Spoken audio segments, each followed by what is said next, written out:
Denny Hamlin leading here at Pocono Raceway. Behind him is Jimmy Johnson. And following our coverage today, coming up at 5 o'clock Eastern Time, NASCAR Now Roundtable, presented by Home Depot on ESPN2. And, of course, we invite you to join us for coverage of the NASCAR Nationwide Series next Saturday, 2:30 Eastern Time from historic Watkins Glen International Raceway. That's also on ESPN2. And, of course, next Sunday on ESPN, 1 o'clock Eastern Time, the NASCAR Sprint Cup cars at Watkins Glen. 75 laps into the Sunoco Red Cross Pennsylvania 500 here. Denny Hamlin is our leader.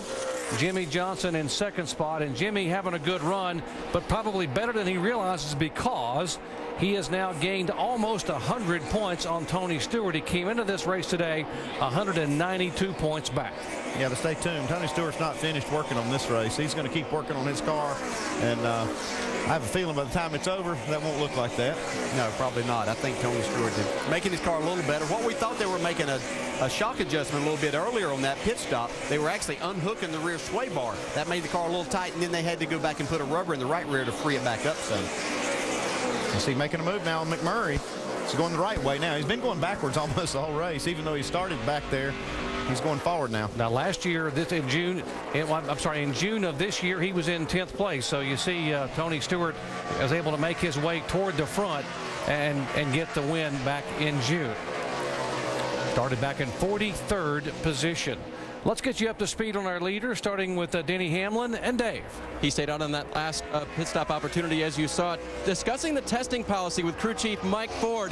The no testing policy, that is. Mike said it's overrated. He said you don't know what you have until you get to the emotion and the pressure of the weekend. Well, on Saturday, in the 3 turns of Pocono, they were tight, tighter, and tightest. And he said my driver wasn't happy. They made a big change, and this car is fast. Shannon? Dave, Jimmy Johnson in the 48 team, they were very happy with this car all weekend in practice.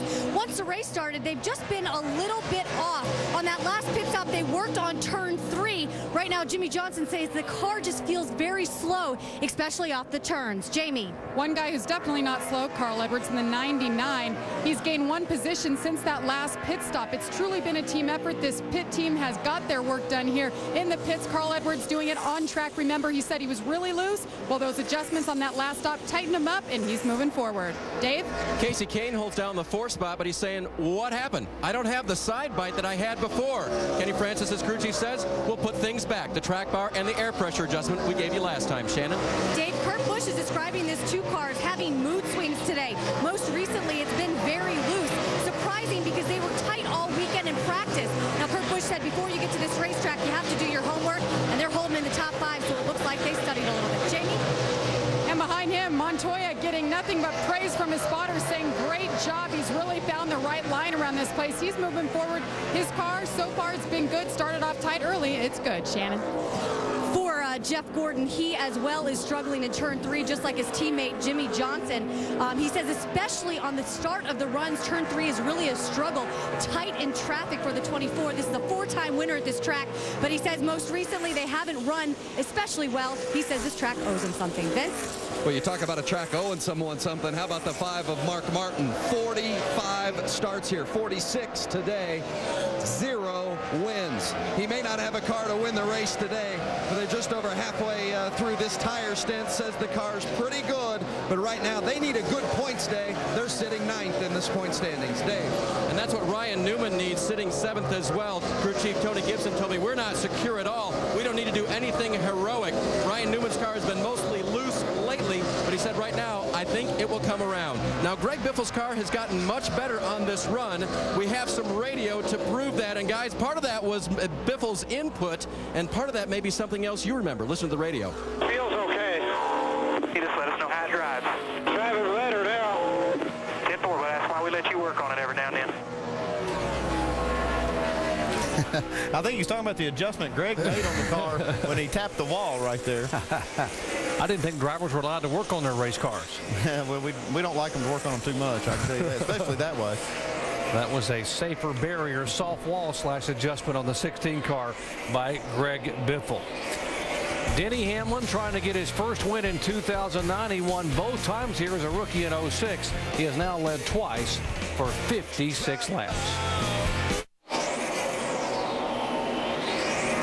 Back at Pocono Raceway, what a difference a month makes for Denny Hamlin, who came here in June and had all kinds of miseries.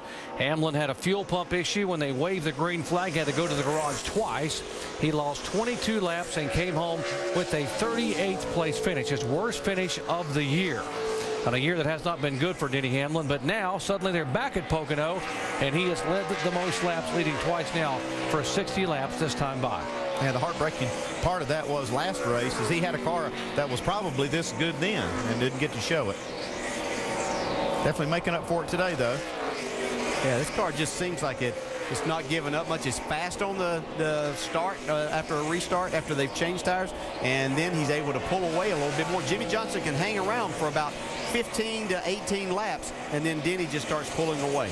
Actually, Carl Edwards is starting to reel Johnson in just a little bit every lap now as we get deeper into this green flag run. Carl's got a good car. He's just no match for those first two, about those first 15 laps on the new tires. You see, he's running third. That's where he started. Every car in the top 10 is actually started in the top 10. We haven't had anybody actually crack into that top 10 that didn't start there. David Reagan back there with Jeff Burton battling for 23rd position. Both these cars are on the lead lap. There is Reagan, left side of your screen. Burton, the 31. Then Marcus Ambrose in the 47. Marcus had a little run-in with the concrete here early in the day, and he will take the spot away, or try to, there in the turn from Burton.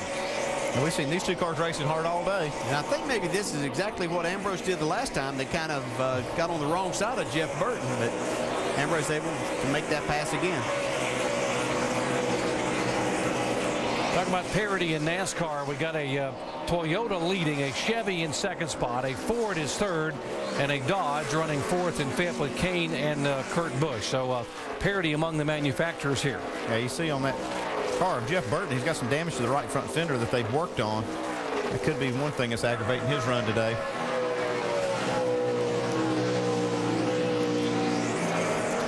Here in the 24 might make an early pit stop. We're about 5 or 6 laps away from scheduled green flag stops. Yeah, here he comes. This would be a good opportunity to short pit, and they're going to take it right here.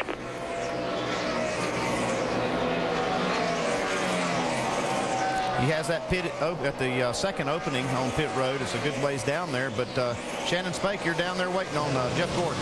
That's right. 24 car pulls it into the pit stall. They're going to make a track bar adjustment on this car. He's tight in 3. That's what he's struggling with the most, and it's going to be 4 tires and Sunoco fuel for Jeff Gordon. In fact, they were raising the track bar up there on the right side to help free the car up. Good stop. 14.2. Vince. The one car, Martin Truex Jr., they're going over to the right side. You see, remember Truex leaving this team at the end of the season, but he said he really wants to help this team get better down the stretch, so they'll be better next season. Right now, the car is loose. They're making a track bar and an air pressure adjustment as they change 4 tires. Martin Truex out and away, just under 15 seconds. Important for both Truex and this team to run well here down the stretch because Truex wants to have momentum going to Michael Waltrip, and this team wants to be able to attract a quality driver to fill that seat. Leader waiting to come in. We'll come back and cover his pit stops as we are just 13 laps, or make it 14 laps away from halfway.